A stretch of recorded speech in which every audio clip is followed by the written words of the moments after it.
Administrator जिला council Karachi नूर हसन जोखियों ने कहा है कि अहले इलाकों को बुनियादी बल्दियाती सहूलियात की फरहमी के हवाले से हमारी टीम अपना काम कर रही है, जिसकी निगरानी में और चीफ ऑफिसर कर रहे हैं। कोशिश करते हैं जिस काम का आगाज़ किया जाए वह तकमील पर अपने ऑफिसर नताइज दे। अवामी मसला छोटा हो या बड़ा अहमियत का हामिल होता है।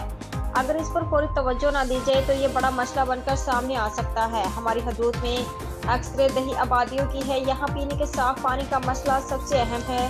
इसके फौरी हल के लिए हम ज़िले सतह पर इक़दाम करते हैं। कुछ गोठों में इस वक्त पानी की लाइन की तनसीब और मरम्मत का काम चल रहा है। अमूर का जायजा लेने के लिए हम मुख्तलिफ औकात में साइट पर जाते हैं ताकि काम रफ्तार और मयार और मिसाली सतह का हो। इन ख्यालात का इजहार उन्होंने जिला कौंसिल की हदूद में जारी फरहमी आप के कामों का मुआयना करते हुए किया। इस मौका पर chief officer Ayaz Hamidullah Baloch, district engineer Syed Asif Shah, XEN Murtaza Malik, engineer Syed Mahjar Shah, Afaq Alam, Amanullah Bhatti व दीगर भी मौजूद थे।